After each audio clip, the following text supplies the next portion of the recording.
¿Qué tal chicos? ¿Cómo están? Bienvenidos a esta quinta semana. El día de hoy vamos a aprender acerca de lo que es el modelo integrador en psicopatología. Vamos a ver temas como la multicausalidad, el proceso transdiagnóstico y lo que es el modelo multidimensional. Así que te invito a que puedas visualizar la totalidad del video y puedas aprender conmigo. ¿Qué tal chicos? Bienvenidos a esta quinta sesión. En esta parte vamos a hablar acerca de lo que es el modelo integrador en psicopatología. En sí, el estudio de las causas de los trastornos psicológicos ha sufrido una gran transformación importante en los últimos años, ¿no? Desde modelos que buscaban explicarlos con base a causas únicas, ¿no? Derivadas de teorías particulares, como lo biológico, ¿no? Posiblemente también lo humanista, lo sistemático, ¿no? El modelo psicodinámico también de Freud, ¿no? O también el enfoque cognitivo. Se ha pasado a explicaciones basadas en modelos multidimensionales, ¿no? Integrando así a esquemas biopsicosociales basados en evidencia empírica. Estas transformaciones que reflejan en sí cambios en las dos primeras versiones del Manual Diagnóstico y Estadístico de los Trastornos Mentales, ¿no? Que es el DSM. Basa en sí estos resultados de investigación en psicopatología en diferentes disciplinas científicas, ¿no? Como la genética, las neurociencias, la psicología, ¿no? Lo que es la capacidad cognitiva también del desarrollo, ¿no? Y entre otras corrientes también que han ido contribuyendo para el aumento de la comprensión tanto de los orígenes como de los factores de mantenimiento de los problemas psicológicos. En la medida en el que la investigación ha respondido a muchas interrogantes sobre los orígenes de los trastornos, ha quedado cada vez más claro que no es posible hablar de causas únicas de los procesos aislados, sino que más bien los problemas psicológicos tienen múltiples causas que interactúan de forma muy compleja en diferentes individuos o problemas. De esta manera, en sí, teniendo en cuenta ya la cantidad y diversidad de estudios que se han ido realizando en distintos niveles de explicación, así como también las relaciones complejas de los distintos procesos causales, es necesario desarrollar un modelo que va a permitir integrar de forma ordenada esta diversidad de información. Una de las interrogantes que más se ha intrigado posiblemente a nosotros como psicólogos clínicos y a los investigadores, ¿no? A lo largo de toda la historia de la psicopatología es que ¿qué hace que se desarrolle un trastorno psicológico, ¿no? Es decir, ¿no? ¿Cuáles son las causas que originarían este problema? Y cómo contribuyó en sí los factores sociales a que se adquiera. O en términos posiblemente también de modelos médicos, ¿no? ¿Cuál sería la etiología de los problemas psiquiátricos o psicológicos? O qué es lo que una persona aparentemente feliz desarrolle en un estado depresivo incapacitante, o que una mujer posiblemente ejecutiva que ha realizado múltiples viajes desarrolle de un momento a otro después de tener su primer hijo un temor intenso a viajar en avión, ¿no? Las respuestas sobre los orígenes puede ser importante en lo que concierne a la prevención de los trastornos psicológicos, ¿no? Aunque no necesariamente es para el tratamiento, ¿no? De esta manera en sí los factores responsables de lo que va a ser el inicio de un problema no siempre son lo mismo, ¿no? Que lo mantienen en la actualidad. Más bien que un determinado rótulo diagnóstico, la determinación de estas causas puedan mantener la actualidad en sí del problema, que sería el factor que va a proporcionar las claves para el diseño y el tratamiento. De esta manera en sí, un modelo en psicopatología debe explicar no solamente los factores etiológicos de los trastornos, sino también lo que es parte del mantenimiento de este, ¿no? Sin embargo, una pregunta aún mucho más importante es ¿cuáles son los criterios que definen un trastorno psicológico? Podríamos ver que dentro del trastorno de lo que es el diagnóstico, posiblemente vemos lo que son los sistemas que pretenden definir los criterios para cada uno. Eso es lo que vamos a ver a continuación, ¿no? Y vamos a tratar de emplear lo que es esta guía de DSM-4 de trastornos, DSM-5, que son de los trastornos psicológicos, y a su vez también verlos desde una perspectiva más multidimensional, que es lo que pretende realizar esta sesión. El enfoque diagnóstico. La dificultad para definir las características de un trastorno psicológico se puede atribuir a varios factores, ¿no? En primer lugar, todavía hay controversias sobre los criterios que definen y sobre la adecuación de los actuales sistemas de clasificación. En el campo de la psicopatología hay dos principales formas en la cual podemos hacer este sistema de clasificación. Primero tenemos la clasificación categórica, ¿no? Que es la que más se utiliza en el diagnóstico psiquiátrico y se definen los criterios de una categoría discreta y así los individuos que cumplen los criterios de esa categoría mientras también se excluyen a los que no presenten, ¿no? Por lo menos los que presentan ciertos criterios diagnósticos y los que no. De esta manera primamos lo que es la categoría principal. Por ejemplo, ¿no? Las personas que cumplen con el criterio de trastorno depresivo mayor reciben ese rótulo de diagnóstico, ¿no? Este sistema categórico no permite definir el grado en el que se presenta un problema, ni las interacciones con otros procesos, sino simplemente si se observa o no se observa, simplemente. Aunque este enfoque busca aumentar la fiabilidad, es decir, el grado de acuerdo entre distintos diagnosticadores, no siempre contribuye a la validez. Una crítica a este sistema es en sí que no permite determinar el grado en el cual la persona manifiesta cierta propiedad, ¿no? Ni tampoco refleja la realidad sobre la existencia de una entidad correspondiente a lo que podría ser el trastorno. El hecho en sí de que una persona sea clasificada bajo el rótulo de trastorno depresivo mayor no permite establecer el grado en el cual puede estar deprimida, ¿no? Esto es muy importante, ¿no? Ya que todas las personas que cumplen con los criterios pueden manifestar distintos niveles de gravedad del trastorno, como también esa misma entidad se puede diferenciar de otras alteraciones en la vida de la persona. De esta manera, a diferencia del sistema categórico, hay un sistema dimensional, ¿no? Primero hemos visto el categórico, ahora el dimensional. Este se centra en el grado en el que se puede clasificar a un individuo a lo largo de la dimensión o un continuo. Un ejemplo podría ser cuando se utiliza una escala de evaluación de personalidad como el MMPI, ¿no? O las teorías dimensionales de la personalidad, ¿no? Que pretenden establecer el grado en el cual se puede ubicar una persona a lo largo de una dimensión, como por ejemplo en este caso el neuroticismo, estabilidad, ¿no? O lo que es introversión, extroversión, ¿no? Ya tipificamos, evidenciando un poco más cada una de las dimensiones correspondientes a la personalidad.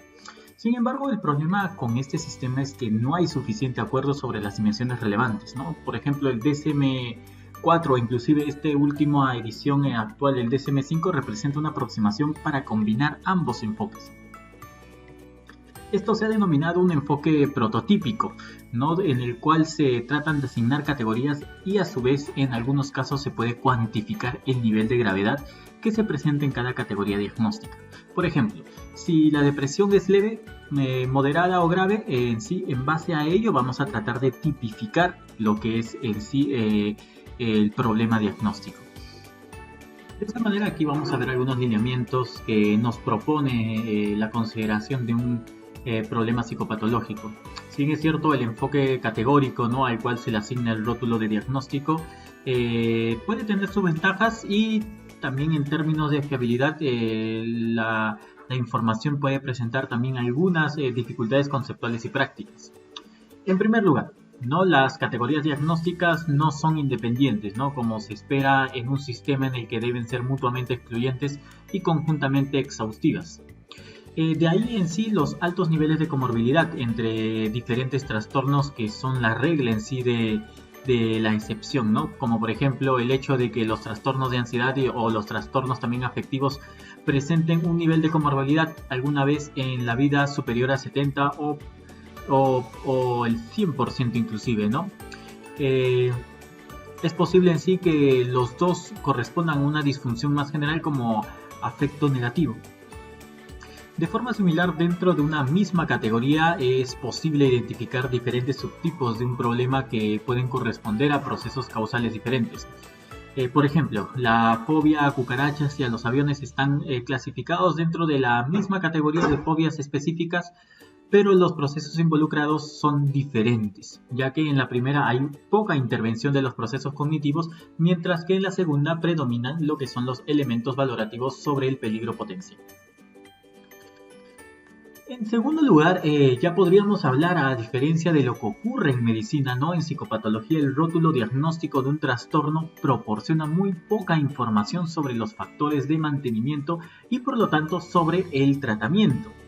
Así, dos personas que cumplen con dos criterios para el mismo diagnóstico de depresión con abuso de alcohol pueden tener causas completamente diferentes para la condición y por lo tanto debe serlo también para lo que es el tratamiento. Mientras una persona puede cumplir con todos estos criterios de depresión, también la presentación de altos niveles de evitación y aislamiento tiene un importante déficit en lo que corresponden a sus habilidades sociales, ¿no? Otro individuo en sí que cumple con los mismos criterios puede presentar importantes fallas cognitivas y en el proceso de transformación de la información, y lo que podría ser en sí un problema más adelante en base a cómo se va a evaluar estos aspectos y cómo se va a llegar también a un final próspero para lo que va a ser el tratamiento. En tercer lugar, se ha encontrado que hay procesos causales comunes en diferentes categorías diagnósticas. Tanto la investigación genética como los estudios en neurociencias y los procesos psicológicos básicos han demostrado factores subyacentes, no comunes a distintos trastornos. A lo anterior se suma el hallazgo de que los estudios del mismo tratamiento psicológico han probado su eficacia en diferentes categorías diagnósticas. El hecho de que se hayan encontrado procedimientos comunes, por ejemplo, ¿no? Lo que es la exposición a la reestructuración cognitiva, ¿no? Ahí se producen buenos hallazgos, ¿no? En diferentes tipos de trastornos, como lo que podría ser la ansiedad, la depresión, que ha llevado mucho a considerar el papel de los factores como por ejemplo la rumiación o la evitación del mantenimiento de la ansiedad y la depresión, y a cuestionarse sobre todo la pertinencia de los modelos basados en diagnósticos y no en procesos causales comunes. De esta manera, la orientación de un tratamiento basado en el rótulo de diagnóstico y no en procesos causales da la falsa impresión de que están tratando entidades, ¿no? En estos casos la intervención sería ineficaz, ya que se requerirán diferentes tratamientos para los distintos trastornos, lo cual se ha reflejado en la proliferación de protocolos de intervención para diferentes diagnósticos que comparten procedimientos semejantes. Esto ha llevado mucho al desarrollo de protocolos unificados de intervención transdiagnóstica. Es de esta manera que nosotros vamos a tocar ese tema, ¿no? Con base mucho a lo que son las dificultades de los sistemas de calidad diagnóstica, el modelo integrador es lo que propone este modelo multidimensional.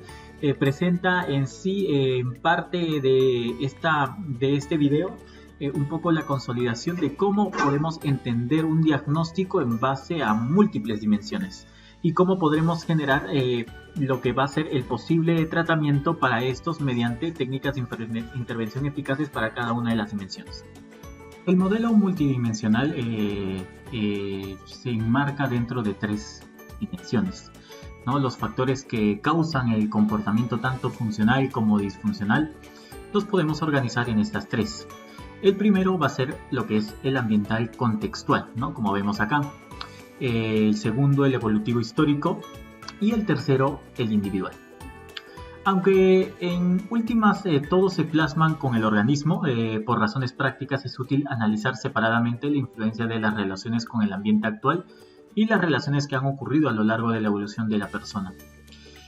Como se ilustra en la figura cíclica, ¿no? Podemos ver que cada una está interconectada, ¿no? Y no es posible asignar toda la influencia causal a una de las dimensiones en ausencia de otras, ya que en mayor o menor grado todas participan y se retroalimentan en la compleja red causal del comportamiento.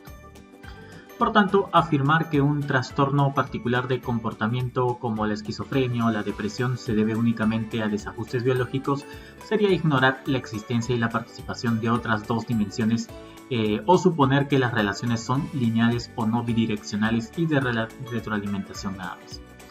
Si bien en la esquizofrenia hay información disponible sobre la relación entre vulnerabilidad genética, anomalías morfológicas o síntomas positivos y negativos del trastorno, hay también pruebas sobre la forma en la que el ambiente social, el económico o familiar puede también modular esta condición biológica para dar lugar a diferentes tipos de resultados conductuales.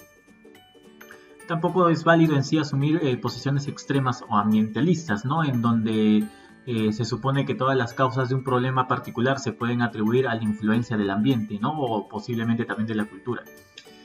Estas en sí van a especificar un determinismo histórico, ¿no? Según las cuales estamos ya irremediablemente determinados por nuestra historia, ¿no? Especialmente por nuestras experiencias infantiles. En lo que es esta primera dimensión, la contextual ambiental, la forma en la que el contexto en el que nosotros nos movemos influye necesariamente en lo que somos, ¿no? En la forma en cómo nos vamos a ir comportando.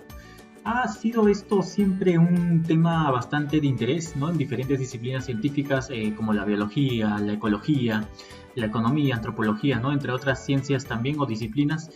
La diversidad en sí de ellas estaban muy interesadas en lo que era el tema en sí de los aspectos del contexto en su influencia sobre el comportamiento y sobre todo también en la influencia sobre algunas alteraciones psicopatológicas.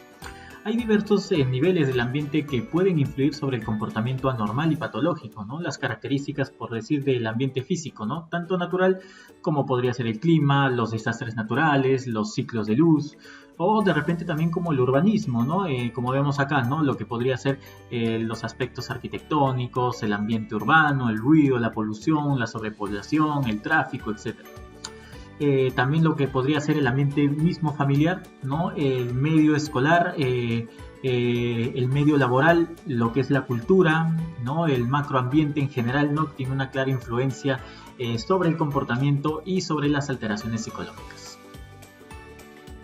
Por otro lado tenemos la dimensión temporal evolutiva. La forma en la que el pasado remoto y la anticipación de un futuro lejano influyen en el comportamiento es típicamente humana, ¿no? Como se ha ilustrado anteriormente, se ha indicado en sí la manera en que el ambiente afecta al individuo, ¿no? Y este depende gran parte de su estado de maduración, ¿no? Es decir, la evolución de la estructura biológica que nosotros tenemos en interacción con la experiencia y de su historia de aprendizaje y cúmulo de experiencias va a ser determinante a lo largo de nuestra vida.